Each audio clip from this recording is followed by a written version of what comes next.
चलिए बच्चों, सो ज्वाइन सून।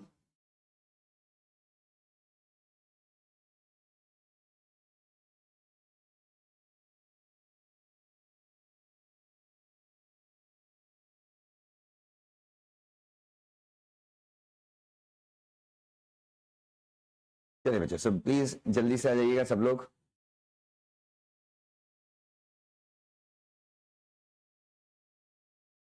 ना, जैसा कि आप सबको पता है कि हम लोगों ने कल बहुत सारा डिस्कशन किया था with regard to foreign direct investment. मैंने कहा था कि कल हम लोगों ने बेसिकली कौन इन्वेस्ट कर सकता है इंडिया के बाहर से इंडिया में, दूसरा कौन सी एंटिटीज इन्वेस्टमेंट ले सकती हैं, अप्रूवल रूट वाले सेक्टर में गवर्नमेंट के अप्रूवल की जरूरत कब पड़ती है, इन्वेस्टमेंट व्हीकल्स कैसे इन्वेस्टमेंट कर सकते हैं, इन्वेस्टमेंट व्हीकल इन्वेस्टमेंट फॉरेनर से ले कैसे सकते हैं और फिर उसको डाउनस्ट्रीम इन्वेस्टमेंट कैसे कर सकते हैं। कल इन सारी चीजों के बारे में हम लोगों ने कल क्या किया बच्चों, डिस्कशन किया है। बच्चों आज का जो डिस्कशन है दैट विल बी कंटिन्यूइंग, आज का डिस्कशन जो है हम कंटिन्यू करेंगे ना। आज का डिस्कशन जो मैं आपके साथ शुरू करूंगा that would be from investment by resident outside India in depository receipts. Now इसका मतलब क्या हो गया बच्चों, अजम्पशन बहुत सिंपल है। एक इंडियन कंपनी है जो क्या इश्यू कर रही है, एडीआर या फिर जीडीआर। इंडियन कंपनी जो है वो एडीआर और जीडीआर इश्यू कर रही है। फॉरेन के इन्वेस्टर्स जो हैं वो एडीआर और जीडीआर को क्या कर रहे हैं बच्चों, दे आर सब्सक्राइबिंग।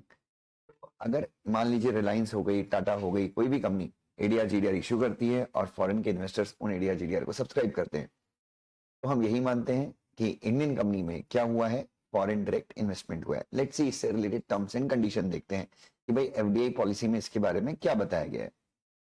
तो सबसे पहला इन्वेस्टमेंट जो होगा ये डिपॉजिटरी रिसीट स्कीम जो सेंट्रल गवर्नमेंट ने बनाई है उसके हिसाब से होगा।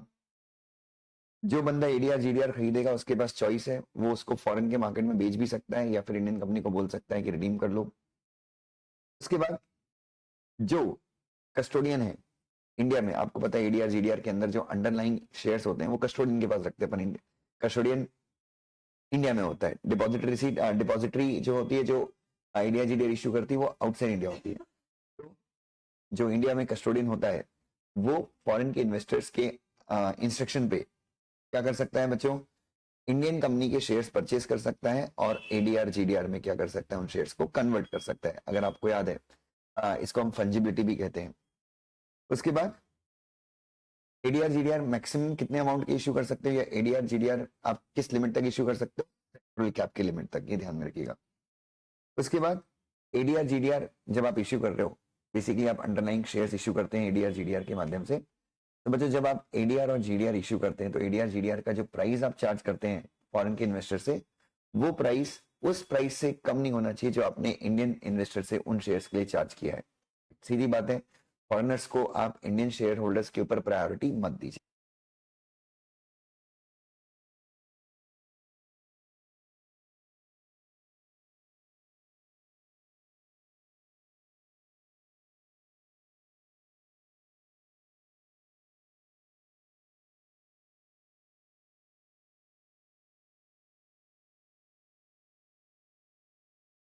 मेरा आवाज चली गई है?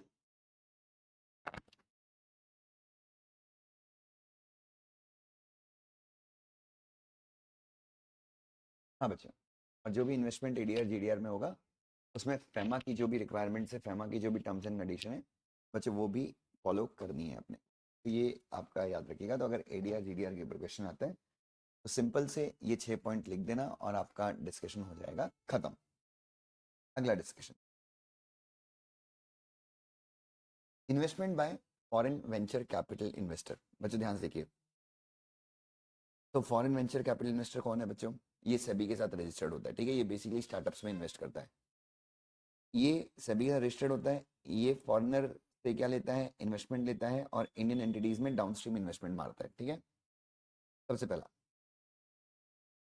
तो ये बेसिकली कहाँ पे इन्वेस्ट करते हैं बच्चों, स्टार्टअप्स में इन्वेस्ट करते हैं। अगर स्टार्टअप ऐसा कंपनी फॉर्म्ड है तो उसके शेयर्स ले लेंगे। अगर पार्टनरशिप या एलएलपी है तो उसमें ये कैपिटल कंट्रीब्यूशन करते हैं। ठीक है, उसके बाद एफवीसीआई कहाँ पे इन्वेस्ट कर सकती है, वेंचर कैपिटल फंड्स में भी इन्वेस्ट कर सकती है जो रजिस्टर्ड है एज AIF कैटेगरी 1, मतलब FVCI फॉरेन से फंड लेके इंडियन कंपनी में इन्वेस्ट नहीं करेगी, वेंचर कैपिटल फंड्स में इन्वेस्ट करेगी जो एज AIF क्या है, रजिस्टर्ड है, तो वहां पे भी इन्वेस्ट कर सकते हैं ये। उसके बाद FVCI इंडिया में जो इन्वेस्ट करते हैं बच्चों वो as a non resident entity ही इन्वेस्ट करते हैं FEMA की रेगुलेशंस को फॉलो करके। उसके बाद if equity investment is made as a non resident entity, बच्चों नॉर्मली मैंने आपको बताया कि FVCI का अगर इन्वेस्टमेंट मैनेजर जो है ये स्पॉन्सर जो है इंडिया के बाहर बाहर का आदमी है, तो वो as a non resident entity ही इंडिया में इन्वेस्ट करेगा। तो जिस भी एंटिटी में वो इन्वेस्ट करेगा उस एंटिटी को क्या मानेंगे हम, डाउनस्ट्रीम इन्वेस्टमेंट या फॉरेन इंडायरेक्ट इन्वेस्टमेंट हुआ है और सेक्टर कैप वगैरह की रिक्वायरमेंट क्या करनी है, फुलफिल करनी है। उसके बाद बच्चों FVCI जो है किसी इंडियन इन्वेस्टर से शेयर खरीद भी सकते हैं, बेच भी सकते हैं किसी इंडियन कंपनी के, कोई प्रॉब्लम ही नहीं है। और अगर वेंचर कैपिटल फंड, जिस फंड में FVCI ने पैसा लगाया था, सुनिएगा ध्यान से, FVCI ने फॉरेनर से पैसा लगा के इंडिया में वेंचर कैपिटल फंड में इन्वेस्ट किया था, और अगर ये वेंचर कैपिटल फंड लिक्विडेट होता है तो FVCI अपना जो पैसा लिक्विडेशन में जो सरप्लस बचता है उसमें ये अपना कॉन्ट्रीब्यूशन लेके इंडिया के बाहर रिपाट्रिएट कर सकते हैं, देयर इज नो प्रॉब्लम। तो ये भी अपना एक डिस्कशन खत्म हो गया। तो ये एग्जाम में क्वेश्चन आया था, तो ये क्वेश्चन देख लीजिएगा बच्चों। मेरे को तो लगता है कि FDI में जितने क्वेश्चन अगर अपन ने क्लास में लिखे हैं, आपने उन्हीं क्वेश्चंस को अगर अच्छे से पढ़ लिया तो आपको बिल्कुल भी स्ट्रेस लेने की जरूरत नहीं, उन्हीं में से ही कोई क्वेश्चन आपके एग्जाम में आएगा। चलिए, FVCI कौन कौन से सेक्टर्स में इन्वेस्ट कर सकता है बच्चों। नॉर्मली FVCI की जो रुचि होती है बच्चों, FVCI की जो रुचि वाले सेक्टर्स होते हैं बच्चों, वो टेक्नोलॉजी वाले सेक्टर होते हैं या स्टार्टअप्स के सेक्टर्स होते हैं। तो बच्चों देखिए, biotechnology, IT, nano technology, seed research, R&D in chemicals, dairy, poultry, biofuel fuels, hotel cum convention centre, infrastructure sectors, इन सारी जगहों पे क्या कर सकते हैं, FVCI इन्वेस्ट कर सकते हैं। तो ये एग्जाम में ये क्वेश्चन भी आ सकता है। प्लीज बोलिए सेक्शन।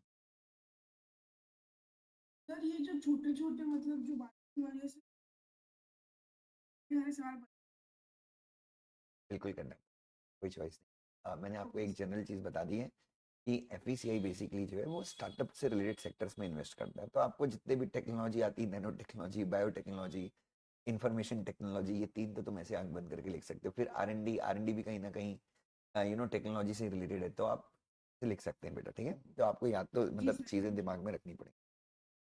उसके बाद बच्चे, next is general rules for calculating limits on foreign investment.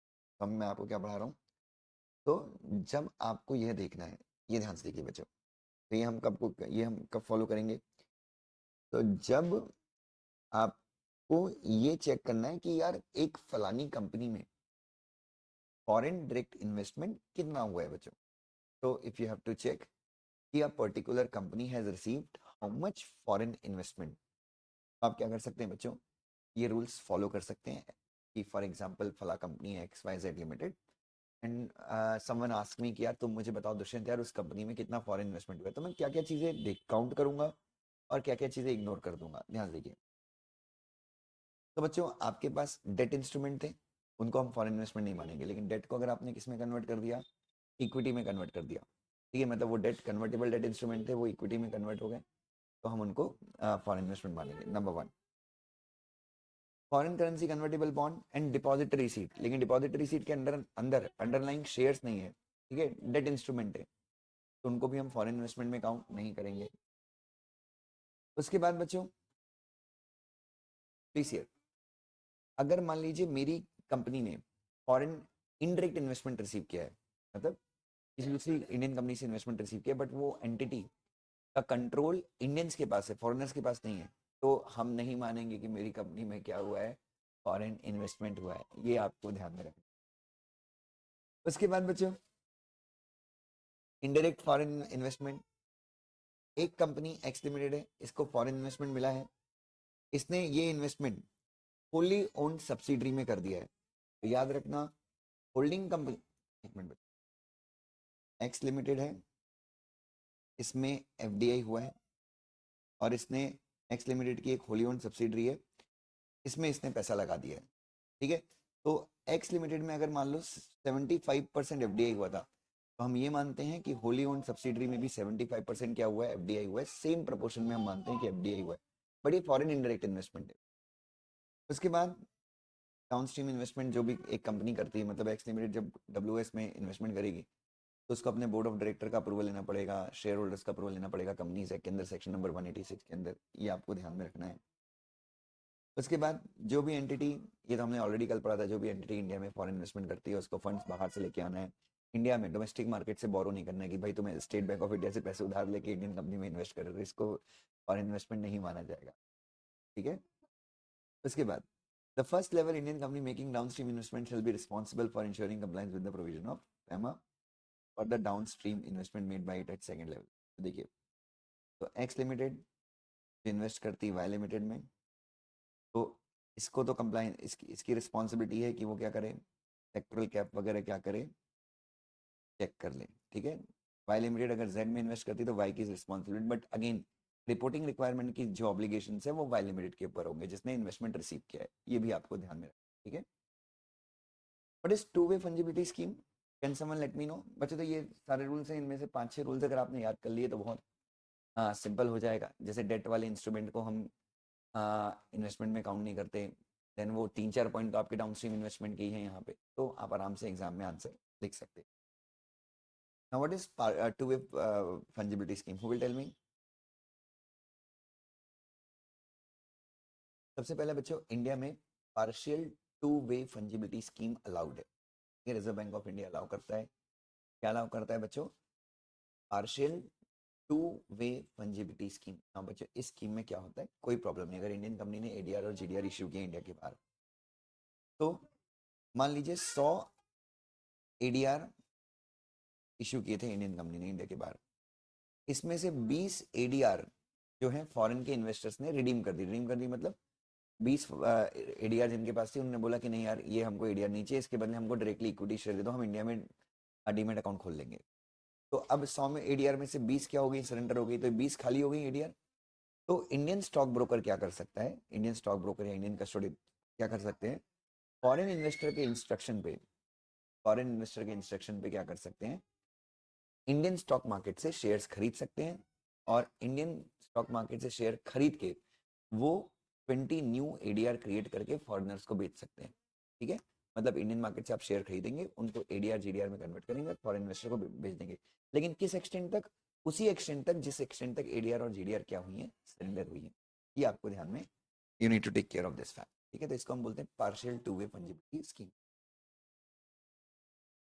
तो बच्चे ये देखिए, ये क्वेश्चन है पास्ट एग्जाम का जो अपन ने ऑलरेडी क्लास में लिखा हुआ है, तो ये भी आप ध्यान में, ये सब तो अपन ने ऑलरेडी कवर कर लिया है। और बच्चों मैंने आपको कल भी बताया था कि prohibited sectors, foreign direct investment के जो प्रोहिबिटेड सेक्टर्स हैं, ये ICSI के फेवरेट हैं, इसके ऊपर क्वेश्चन एग्जाम में।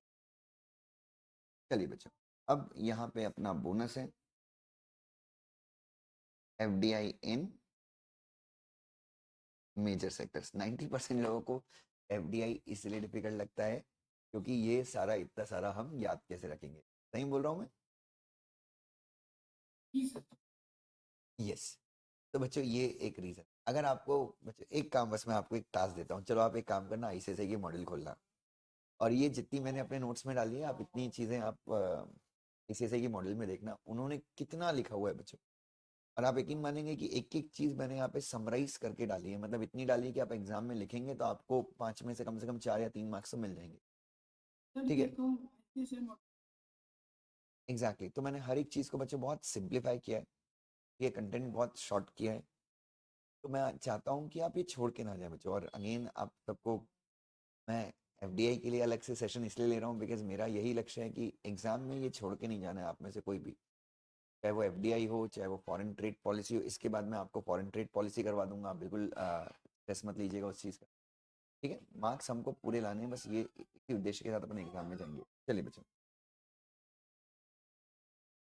some specific function of FDI policy with regard to sectors। अब FDI पॉलिसी देखते हैं, तो एग्रीकल्चर एंड एनिमल हस्बेंड्री में 100% अलाउड है ऑटोमेटिक रूट के अंदर, प्लांटेशन के अंदर T, coffee, rubber, cardamom, palm oil tree, ये सब है। अगर आपकी कंपनी ये सारी एक्टिविटीज में इन्वॉल्व है, कोई दिक्कत नहीं है, आप 100% FDI एक्सेप्ट कर सकते हैं ऑटोमेटिक रूट के अंदर, there is no problem. Mining के अंदर, माइनिंग आ जाता है exploring of diamond, gold, silver, precious metal, titanium को छोड़ के, अगर आपकी कंपनी एलएलपी इन सारे कामों में है तो 100% एफडीआई एक्सेप्ट कर सकती है ऑटोमेटिक रूट के अंदर। अगर आपकी कंपनी कोल और लिग्नाइट बनाती है, किसके लिए? बेचने के लिए नहीं, कैप्टिव कंजम्पशन। कैप्टिव कंजम्पशन का मतलब हो गया सेल्फ यूज, खुद के लिए, ठीक है। या फिर कोल और लिग्नाइट बना के पावर प्रोजेक्ट्स को दे देती है ताकि वो पावर जनरेट करने के लिए यूज करें, मतलब बाहर बेचे नहीं, ठीक है। सीमेंट यूनिट्स को आप बेच रहे हैं, ठीक है, पर आप ओपन मार्केट में सेल नहीं करेंगे। सो आपकी कंपनी बना रही है सिर्फ कैप्टिव कंजम्पशन के लिए, मतलब ऐसे लोगों को बेचेगी जो लोग उसको खुद के प्लांट में यूज करेंगे, मतलब थर्ड पार्टी को सेल नहीं करेंगे। तो आप 100% एफडीआई एक्सेप्ट कर सकते हैं ऑटोमेटिक रूट के। अगर आप पेट्रोलियम और नेचुरल गैस के सेक्टर में नेचुरल गैस को एक्सप्लोर करते हैं, ढूंढते हैं कहाँ पे है, इंफ्रास्ट्रक्चर प्रोजेक्ट्स, गैस पाइपलाइंस वगैरह बिछाते हैं, अगर आपकी कंपनी ये सारे काम में है, पेट्रोलियम प्रोडक्ट्स को मार्केट करती है, तो आप 100% एफडीआई ले सकते हैं। लेकिन अगर यही काम पेट्रोलियम रिफाइनिंग का काम इंडियन ऑयल, एचपीसीएल, बीपीसीएल जैसी कंपनीज करती हैं, तो वो उनमें मैक्सिमम एफडीआई 49% हो सकता है ऑटोमेटिक रूट के अंदर। तो बच्चा पीएसयू का लॉजिक लगे, 49% उन्होंने अलाउ किया, मतलब बहुत अच्छी बात है, क्योंकि वो पीएसयू इसलिए क्योंकि 51% तो गवर्नमेंट के पास रहता है ना उसमें कम से कम, तो इसलिए 49% मतलब उन्होंने मैक्सिमम अलाउ कर दिया है। हाँ,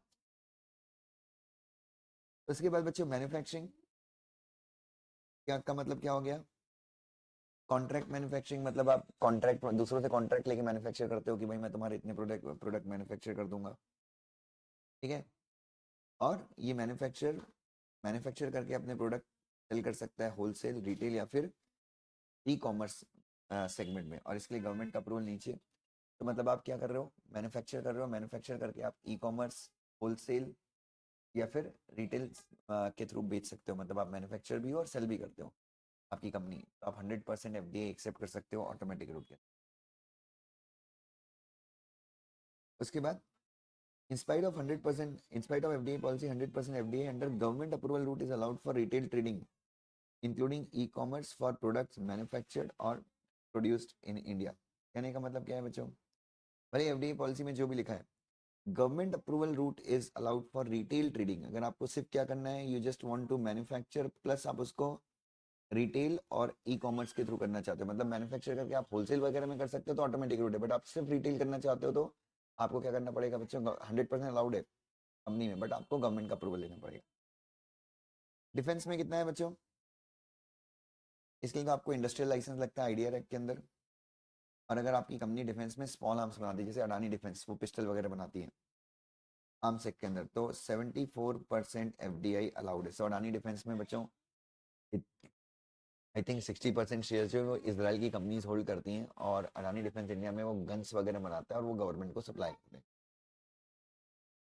उसके बाद, हाँ, उसके बाद ये जो भी एफडीआई प्रपोजल आएंगे डिफेंस सेक्टर में, उनको राष्ट्रीय सुरक्षा के लेंस से हम देखेंगे। जैसे इसराइल इज इंडिया का फ्रेंड, तो उनके यहाँ से अगर डिफेंस में प्रपोजल आते हैं तो उनको हम एक्सेप्ट कर लेते हैं, बिकॉज अब यही अगर पाकिस्तान से आएगा, बांग्लादेश से आएगा, चाइना से आएगा, ईरान से आएगा, तो शायद हम एक्सेप्ट ना करेंगे।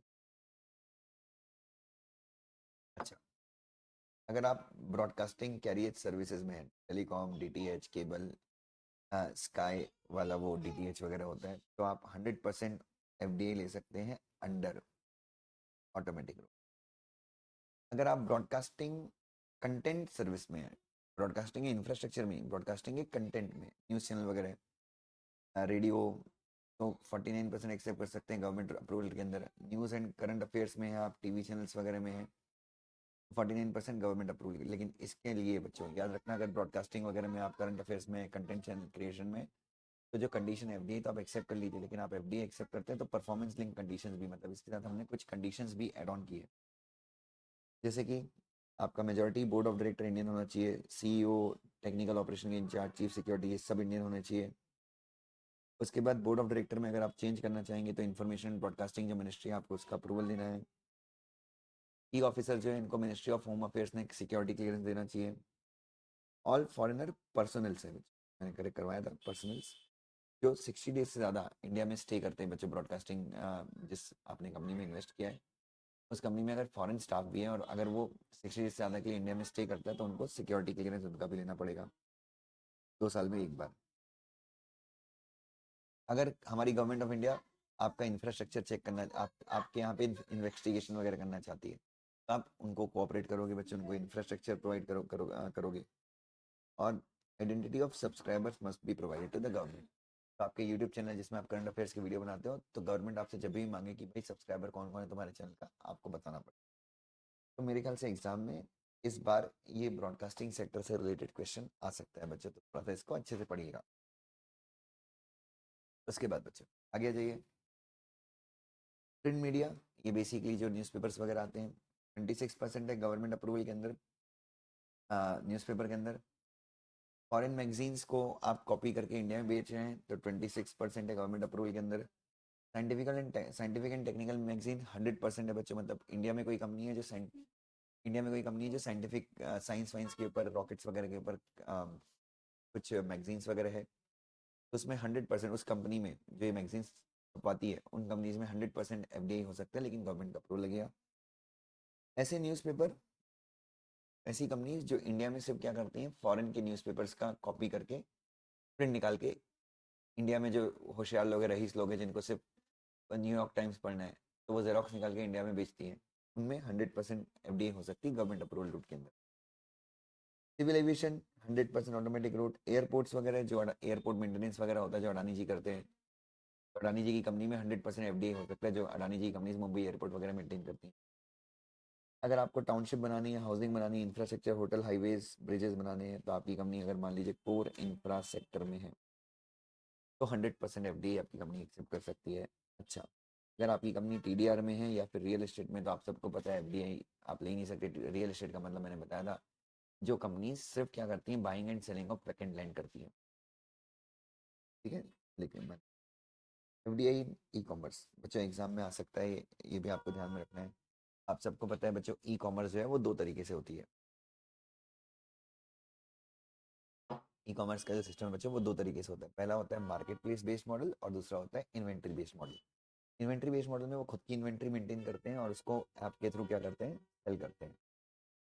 Market place based model, Amazon, Flipkart, ये सब है market place based model. Basically B2B model होते हैं ये, सिर्फ एक प्लेटफॉर्म प्रोवाइड करते हैं जहाँ पे वेंडर्स रजिस्टर होते हैं और वो अपने प्रोडक्ट सेल करते हैं। तो अगर आप मार्केट प्लेस बेस्ड मॉडल है, आप 100% एफडीआई एक्सेप्ट कर सकते हैं ऑटोमेटिक रूट के अंदर, लेकिन आपको कुछ कंडीशंस फुलफिल करनी है। आप B2B बेसिस पे काम करेंगे, ठीक है। आप वेयर हाउसिंग, लॉजिस्टिक, ये सारी सर्विसेज अपने सेलर्स जो आपके प्लेटफॉर्म पे रजिस्टर्ड है, आप उनको, अमेजोन वाला आपको ये सर्विसेज प्रोवाइड कर सकता है। आप मार्केट प्लेस बेस्ड मॉडल है, अमेजोन। अमेजोन अगर साल में 100 रुपये का सेल करता है, तो मतलब 100 रुपये का सामान अ, अपने प्लेटफॉर्म के थ्रू सेल करता है, उसमें अमेजोन का एक वेंडर मैक्सिमम 25% कॉन्ट्रीब्यूट कर सकते हैं। फॉर एग्जाम्पल दुष्यंजन क्लासेस अमेजोन के थ्रू अपनी कोचिंग क्लास बेच रही है, तो पूरे इंडिया में जितने भी लोगों ने अमेजोन के थ्रू बेचा है, दुष्यंजन का अकेले का कॉन्ट्रीब्यूशन 25% ज़्यादा नहीं होना चाहिए अमेजोन के रेवेन्यू में। उसके बाद वारंटी एंड गारंटी अमेजोन की जिम्मेदारी नहीं है, वो तो वेंडर्स की जिम्मेदारी है जो अमेजोन के प्लेटफॉर्म से अपने प्रोडक्ट सेल करेंगे। और ई कॉमर्स को क्या नहीं करना है बच्चों, डायरेक्टली और इनडायरेक्टली गुड्स और सर्विसेज के प्राइसेस को इन्फ्लुएंस नहीं करना है, एंटी कॉम्पिटिटिव प्रैक्टिस में शामिल नहीं होना है। आपको पता है ये बहुत ज़्यादा इंडिया में, ये अमेजोन, फ्लिपकार्ट, ये बहुत ज़्यादा इनके ऊपर कॉम्पिटिशन कमीशन ऑफ इंडिया नज़र रखता है, क्योंकि ये प्राइसेस को बहुत ज़्यादा इन्फ्लुएंस करते हैं बच्चों। सिंगल ब्रांड प्रोडक्ट रिटेलिंग में 100% एफडी अलाउड है ऑटोमेटिक रूट के अंदर। कंडीशन है, सिंगल ब्रांड के थ्रू प्रोडक्ट बेचोगे, इंटरनेशनल मार्केट में भी आपको वही ब्रांड के अंदर प्रोडक्ट बेचने हैं। बच्चों ब्रांडिंग ड्यूरिंग मैन्युफैक्चरिंग होनी चाहिए, मैन्युफैक्चरिंग के बाद या पहले नहीं होनी चाहिए, during the process of manufacturing ही वो सिंगल ब्रांड का जो कंपनी है उसका ब्रांडिंग होना चाहिए। अगर आप बच्चों ब्रिक एंड मोटर स्टोर के थ्रू, मतलब फिजिकल स्टोर्स के थ्रू ऑपरेट कर रहे हो, तो आप ई कॉमर्स के थ्रू भी क्या कर सकते हो, ट्रांजेक्शन्स कर सकते हो, कोई दिक्कत नहीं है। मतलब आप अपना फिजिकल स्टोर खोलते हैं तो आप ऑनलाइन ऐप बना के भी बेच सकते हैं, देयर इज नो प्रॉब्लम, ठीक है। उसके बाद आप बच्चों कोई दिक्कत नहीं है, ब्रिक एंड मोटर स्टोर, आपका फिजिकल स्टोर एस्टेब्लिश करने के पहले आप ऑनलाइन भी चालू कर सकते हैं सेल, लेकिन जिस दिन ऑनलाइन सेल चालू किया उसके 2 साल के अंदर आपको फिजिकल स्टोर एस्टेब्लिश करना है, ठीक है। और ये आपको ध्यान में रखना है। और बच्चों एफडीआई पॉलिसी को कंप्लाई करने की जिम्मेदारी इंडियन पार्टी के पास होगी, ठीक है। इंडियन पार्टी मतलब कोई कंपनी है, उसमें फॉरेनर्स ने भी इन्वेस्ट किया और इंडियंस ने भी इन्वेस्ट किया है, तो जो भी कंप्लाइंस रिस्पॉन्सिबिलिटी होगी एफडीआई की, वो इंडियन पार्टी के पास होगी, तो ये भी आपको ध्यान में रखना है। बच्चों अगर सिंगल ब्रांड डिटेलिंग में फॉरेन इन्वेस्टमेंट 51% से ज़्यादा है, ठीक है, ये ध्यान में रखना। मेरी कंपनी है इंडिया में सिंगल ब्रांड डिटेलिंग करती है और उसमें फॉरेन इन्वेस्टमेंट 51% की ज़्यादा है, तो बच्चों 30% जो गुड्स हैं, 30% जो रॉ मटेरियल्स हैं, जो गुड्स हैं जो मैं खरीदूंगा, वो मुझे इंडिया से ही खरीदना चाहिए। और प्रेफरेंस किसको देना है? विलेज और कॉटेज इंडस्ट्री और मीडियम एंड स्मॉल एंटरप्राइजेस को, micro small and medium enterprises को प्रेफरेंस देना है 30% खरीदने के लिए। और इसको शुरू में तो 5 साल के ब्लॉक में, इनिशियल 5 ईयर्स के लिए 5 साल का एवरेज चेक किया जाएगा और उसके बाद हर साल देखा जाएगा कि मैं 30% की रिक्वायरमेंट को फुलफिल कर रहा हूँ या नहीं कर रहा हूँ। अगर मेरे यहाँ पे एफडीआई जो है 51% से क्या है, ज़्यादा है, ये आपको देखना पड़ेगा। एक बार प्लीज़ रीड कर लीजिए और मुझे बताइए, क्लियर है ये?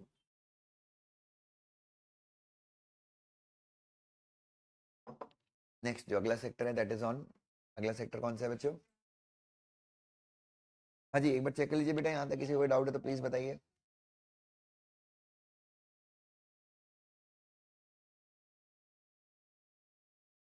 बेटा प्लीज़ एक बार चेक कर लीजिएगा।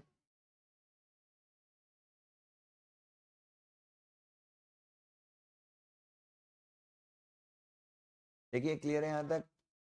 पक्का? चलिए, और 11 तारीख का टेस्ट सब लोग देंगे, ठीक है?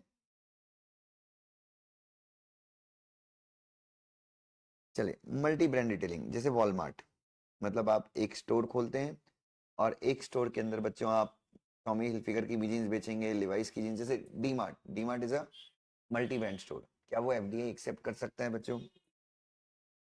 51% एफडीए अलाउड है अप्रूवल रूट के अंदर, गवर्नमेंट से अप्रूवल लेके डीमार्ट में 51% तक का फॉरेन इन्वेस्टमेंट हो सकता है। कंडीशन क्या है बच्चों?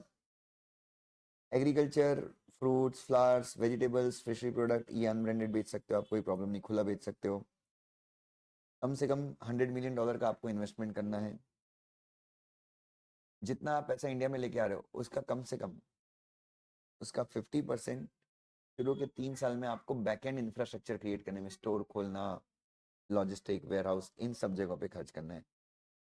कम से कम 30% जो है, 30% जो आप रॉ मटेरियल या सामान खरीदोगे वो आपको इंडियन एमएसएमई से खरीदना होगा। और कौन सी एमएसएमई? सारी नहीं, जिनका इन्वेस्टमेंट प्लांट और जिन एमएसएमई का इन्वेस्टमेंट प्लांट और मशीनरी में $2 मिलियन से कम है। और अगेन ये रिक्वायरमेंट अपन शुरू में तो 5 साल का एवरेज बेसिस पे, शुरू के 5 साल में हम एवरेज बेसिस पे चेक करेंगे, मतलब डायरेक्टली 5 साल के बाद चेक करेंगे कि आपने 30% का एवरेज बेसिस पे रिक्वायरमेंट फुलफिल किया। और उसके बाद हम क्या करेंगे, हर साल रिक्वायरमेंट को क्या करेंगे, चेक करेंगे। आप आउटलेट सिर्फ उन्हीं दुकानों में, उन्हीं शहरों में डालोगे अपने जहाँ पे 10 लाख या उसके ऊपर की पॉपुलेशन है, 2011 के सेंसस के हिसाब से। एग्रीकल्चर गुड्स मार्केट में जब बिकने आएंगे तो आ, वो एंटिटी का बंदा भी खड़ा होगा जिसने फॉरेन इन्वेस्टमेंट लिया है और गवर्नमेंट का बंदा भी खड़ा होगा। एग्रीकल्चर गुड्स खरीदने का पहले अधिकार गवर्नमेंट के पास होगा, ठीक है? आप ई कॉमर्स एक्टिविटी नहीं कर सकते मल्टी ब्रांड रिटेलिंग में, अगर आप हैं तो ई कॉमर्स एक्टिविटी नहीं कर सकते। और याद रखिए, ये जो पॉलिसी है मल्टी ब्रांड रिटेलिंग में, जो एफडीआई की पॉलिसी, ये इनेबलिंग पॉलिसी मतलब स्टेट के पास भी अपना अधिकार है। मतलब फॉर एग्जांपल, डीमार्ट ने अगर एफडीआई एक्सेप्ट किया 51% का, बट महाराष्ट्र गवर्नमेंट चाहती है कि डीमार्ट के स्टोर महाराष्ट्र में ना खोले, तो महाराष्ट्र गवर्नमेंट रोक सकती है बच्चों। तो स्टेट्स को भी हमने क्या दिया है, यहाँ पे अधिकार दिया है, तो ये ध्यान में रखिएगा बच्चों। उसके बाद एसेट रिकंस्ट्रक्शन कंपनी में 100% एफडीआई अलाउड है ऑटोमेटिक रूट के अंदर, कोई दिक्कत नहीं है बच्चों। उसके बाद इंश्योरेंस सेक्टर में कौन कौन से बिजनेस होते हैं बच्चों? इंश्योरेंस सेक्टर में एक तो प्योर इंश्योरेंस होता है, insurance broker, third party administrator, मतलब आप जो पॉलिसी इंश्योरेंस कंपनी को बेचती है वो किसी और को बेच देते हैं, वो बेसिकली पॉलिसी को एडमिनिस्टर करते हैं। फिर सर्वेयर और इंश्योरेंस ब्रोकर्स, पॉलिसी बाजार टाइप के लोग।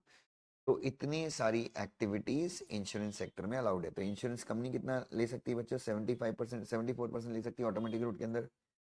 इंश्योरेंस इंटरमीडियरी, ये पॉलिसी बाजार जैसे लोग कितना एक्सेप्ट कर सकते हैं बच्चों? 100% एक्सेप्ट कर सकते हैं ऑटोमेटिक रूट के अंदर। Now what are the conditions? में कंडीशंस क्या है बच्चों? इंटरमीडियरी मतलब इंश्योरेंस कंपनीज अगर एफडीए एक्सेप्ट करती हैं तो कौन कौन सी कंडीशंस उनको फुलफिल करनी है? देखिए, 74% के लिए आपको गवर्नमेंट का अप्रूवल तो नहीं चाहिए, बट किसका अप्रूवल चाहिए? आईआरडीए का अप्रूवल चाहिए। मतलब इंश्योरेंस में अगर 1% भी एफडीए होगा तो गवर्नमेंट का अप्रूवल आपको, सॉरी IRDAI का अप्रूवल लगेगा। इंश्योरेंस एक्ट अप्लाई करना है। Majority of directors KMP plus कम से कम एक चेयरपर्सन, मतलब एक से ज़्यादा चेयरपर्सन है तो एक चेयरपर्सन, मैनेजिंग डायरेक्टर, CEO, ये रेसिडेंट इंडियन सिटीजन होने चाहिए। ये foreign exchange management non debt instrument के रूल्स आपको कंप्लाई करने हैं। 70 फर्दर इंक्रीज मतलब 70, मतलब पहले 2% था, अभी 10% और बढ़ा रहे हो, तो फर्दर इंक्रीज जो भी है RBI की प्राइसिंग गाइडलाइंस आपको फॉलो करनी है। तो ये इंश्योरेंस कंपनी की कंडीशन फुलफिल करनी है। और उसके बाद अगर इंश्योरेंस इंटरमीडिएट तो 100% FDI एक्सेप्ट कर सकती है, कोई प्रॉब्लम नहीं है। It should be incorporated as company और LP। Same chairperson, MD, CEO, principal officer resident citizen होने चाहिए। बिफोर रिपाट्रिएटिंग डिविडेंड, भैया अब आपके यहाँ पे तो फॉरेन आपकी इंटरमीडियरी, आपकी कंपनी इंश्योरेंस इंटरमीडियरी है बच्चों, तो उसको तो जो भी प्रॉफिट कमाएगी डिविडेंड उसको बाहर भेजना पड़ेगा। अगर ये इंश्योरेंस इंटरमीडियरी फॉरेन कंपनी का लाइसेंस ट्रेडमार्क वगैरह यूज़ करी तो उसके फीस वगैरह भेजने पड़ेंगे। तो डिविडेंड भेजने के पहले आपको किसका अप्रूवल लेना है? IRDAI का अप्रूवल लेना है, अपनी पेरेंट कंपनी को जो इंडिया के बाहर की, जिसने यही किया हुआ है।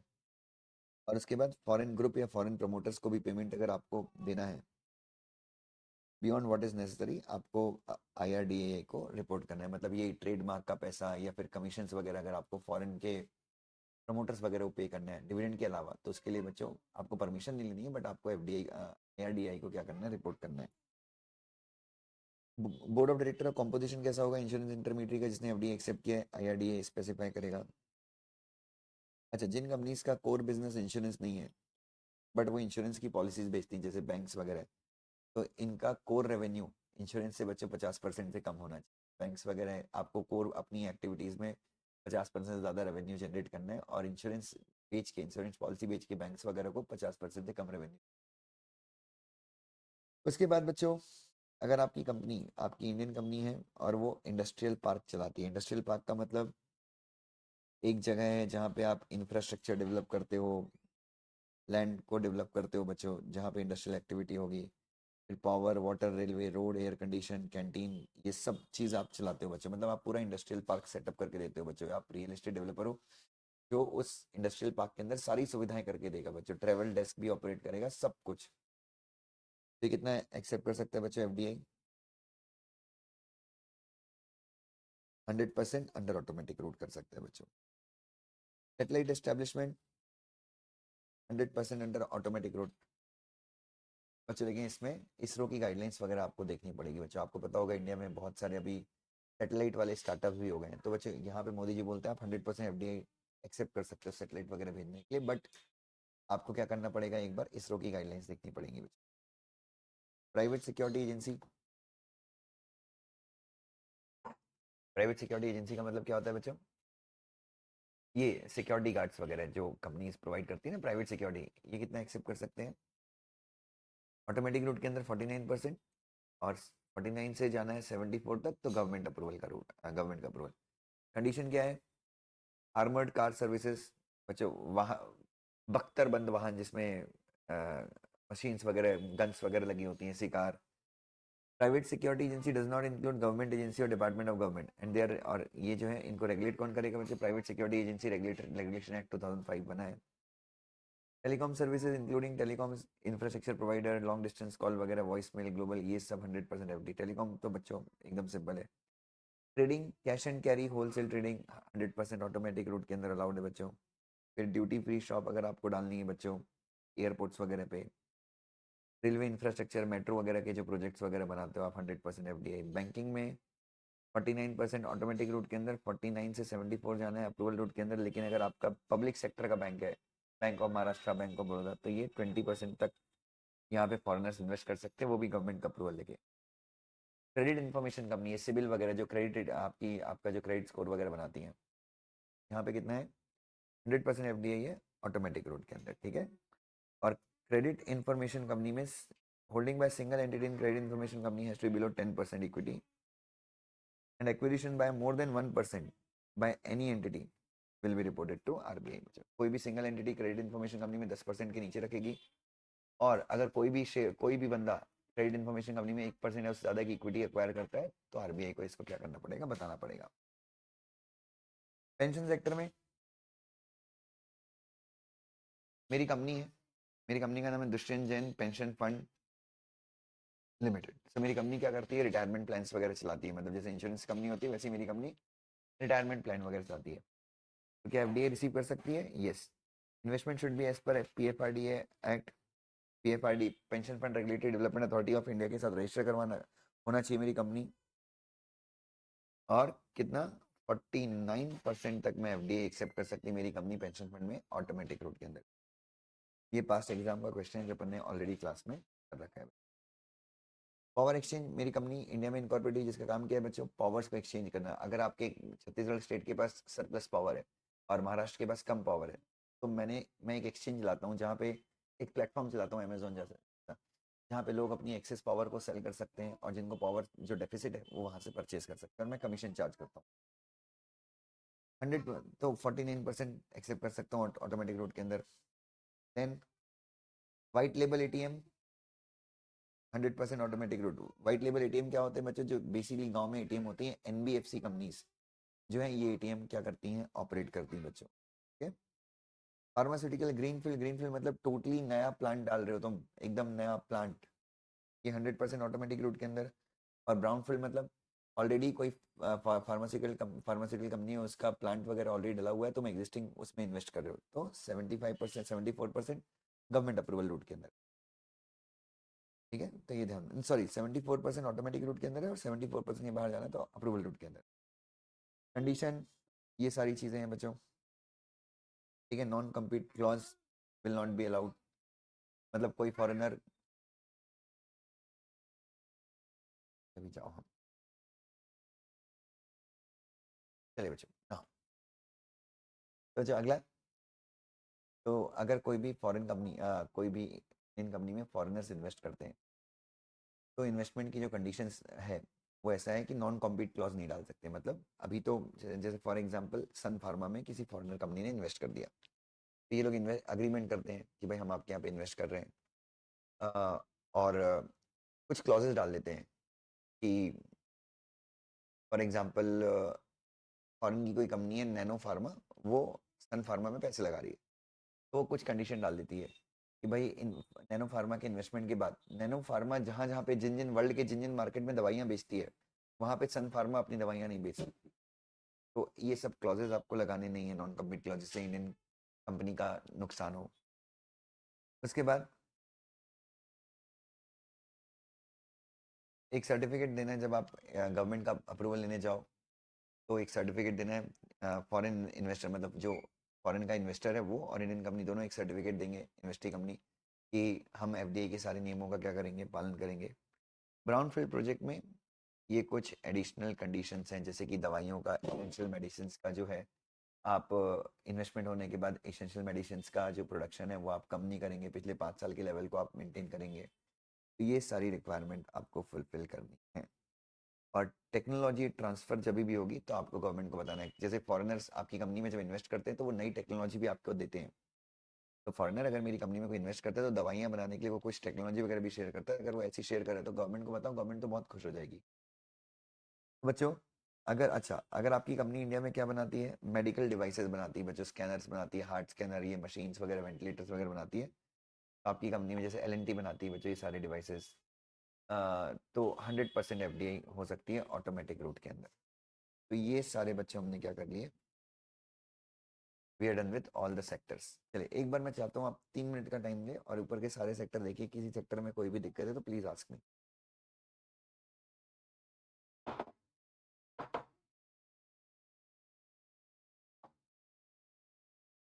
चलिए बच्चे एक बार प्लीज देख लीजिएगा सारी चीजें क्लियर हैं।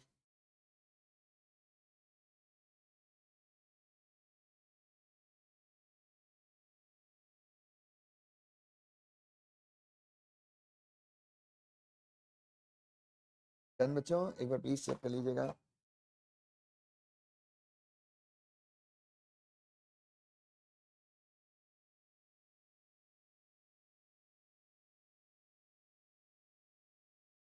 That's really great, that's really.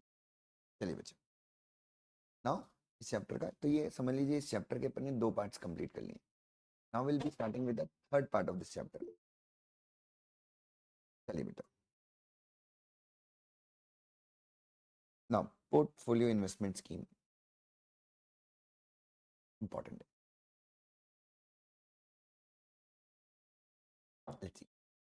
Let's see what is portfolio investment. तो बच्चों, फॉरेन पोर्टफोलियो इन्वेस्टर्स अपने को पता है जो सेबी के साथ रजिस्टर्ड है, वो इक्विटी शेयर्स या फिर अदर इंस्ट्रूमेंट में इन्वेस्ट कर सकते हैं। किसके थ्रू? स्टॉक ब्रोकर्स के थ्रू। ठीक है, तो इंडियन लिस्टेड कंपनी में फॉरेन के इन्वेस्टर्स, फॉरेन के पोर्टफोलियो इन्वेस्टर्स इन्वेस्ट कर सकते हैं लिस्टेड कंपनी में ब्रोकर के थ्रू। दैट्स इट, ये फॉरेन पोर्टफोलियो स्कीम है। कंडीशंस क्या है? एक अकेला फॉरेन इन्वेस्टर कितने शेयर अक्वायर कर सकता है? इंडियन कंपनी के 10%। और एक अकेला, ठीक है, 10% से कम, सॉरी। और सारे मिलके कितना अक्वायर कर सकते हैं बच्चों? सेक्टरल कैप तक। अगर इंडियन कंपनी चाहे जनरल मीटिंग में क्या पास करके, एसआर पास करके, ये जो सेक्टरल कैप वाली लिमिट है, सारे फॉरेन इन्वेस्टर्स इतना इन्वेस्ट कर सकते हैं फॉरेन पोर्टफोलियो इन्वेस्टमेंट स्कीम के अंदर, तो इंडियन कंपनी अगर चाहे तो इस लिमिट को रिस्ट्रिक्ट कर सकती है कि भाई सारे मिलके 24%, 49% या 74% तक ही कर सकते हैं, इससे ज्यादा नहीं कर सकते। अब बच्चों, आपने लिमिट को कम कर दिया था, कंपनी ने स्पेशल रेजोल्यूशन पास करे, कम करके आप वापस से क्या कर सकते हैं? इस लिमिट को वापस से इंक्रीज भी कर सकते हैं, कोई प्रॉब्लम नहीं है। लेकिन एक बार कम करके वापस इंक्रीज कर दिया, उसके बाद आप रिड्यूस नहीं कर सकते। एक चीज याद रखिए, ठीक है। उसके बाद अच्छा, एक चीज याद रखिए, ये काफी इंपॉर्टेंट पॉइंट है। जिस सेक्टर में एफडीआई प्रोहिबिटेड है, उस सेक्टर में भी एफडीआई नहीं हो सकता, बट फॉरेन पोर्टफोलियो इन्वेस्टमेंट हो सकता है। कितने परसेंट तक बच्चों? 24% तक। ये बेसिकली स्टॉक मार्केट के इन्वेस्टमेंट को हमने एनकरेज करने के लिए किया। ये पॉइंट आप बिल्कुल ध्यान में रखिएगा, ठीक है। उसके बाद अब एक फॉरेन पोर्टफोलियो इन्वेस्टर 10% के नीचे रख सकता है, तो दो फॉरेन इन्वेस्टर है जिनको कंट्रोल एक ही आदमी करता है, तो ये दोनों ऐसा नहीं कि 9% होल्ड कर लेंगे, दोनों मिला के कितना करेंगे? 10%। तो ये चीज याद रखना। देन बच्चों, आरबीआई को आपको रिपोर्ट करना है ये सारी रिक्वायरमेंट। अगर किसी एक एंटिटी ने, किसी एक एफपीआई ने 10% का लिमिट ब्रीच कर दिया है, तो उसको 5 दिन के अंदर क्या करना है बच्चों? यू नो जिस दिन उसके शेयर्स में डीमेट अकाउंट में आते हैं शेयर्स, उसके 5 दिन के अंदर उसको क्या करना है? वो एक्सेस शेयर जो 10% पर है वो सेल करने हैं, रिपोर्टिंग करनी है। तो ये सारी चीज़ें आप ध्यान में रखना। और अगर वो सेल नहीं करता तो कुछ नहीं बचा, तो हम एफपीआई को क्या मान लेंगे? एफडीआई मान लेंगे, ज़्यादा उसमें लोड लेने की जरूरत नहीं है।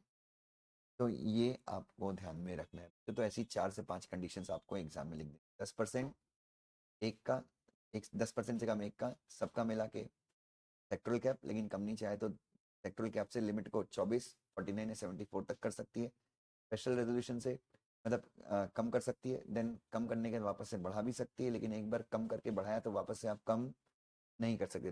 कॉमन कंट्रोल वालों को आप एक ही मानोगे, तो ऐसे 3-4 पॉइंट आप ऐड कर दें। जहाँ पे प्रोहिबिटेड है वहाँ पे भी 24% पोर्टफोलियो इन्वेस्टमेंट हो सकता है, ये ध्यान में रखें। उसके बाद इन्वेस्टमेंट बाय होम बच्चों, investment by NRIs, non residential non resident investors भी इन्वेस्ट कर सकते हैं बच्चों। फॉरेन पोर्टफोलियो इन्वेस्टर के लिए भी हमने अलग से स्कीम बनाई है बच्चों। तो एक एनआरआई 5%, सारे एनआरआई मिला के 10%, कंपनी एसआर पास करके इस लिमिट को कितना कर सकती है? 24%, ठीक है। और ये सारे इन्वेस्टमेंट जो है रिपाट्रिएशन और नॉन रिपाट्रिएशन दोनों बेसिस पे हो सकते हैं। अगर नॉन रिपाट्रिएशन बेसिस पे तो फिर तो लिमिट का सिस्टम ही खत्म हो जाएगा, क्योंकि फिर तो हम उसको डोमेस्टिक इन्वेस्टमेंट मानने लगते हैं, ठीक है। तो ये आपको ध्यान में रखना है। इंश्योरेंस सेक्टर्स में अगर आप इन्वेस्टमेंट कर रहे हैं तो आई को एक बार आपको एप्लीकेशन देना पड़ेगा। उसके बाद transfer of share from resident to non resident FDI require RBI, ठीक है बच्चों, ये तो कोई उतना प्रॉब्लम नहीं। तो ये 3-4 पॉइंट्स आपको ध्यान में रखने हैं।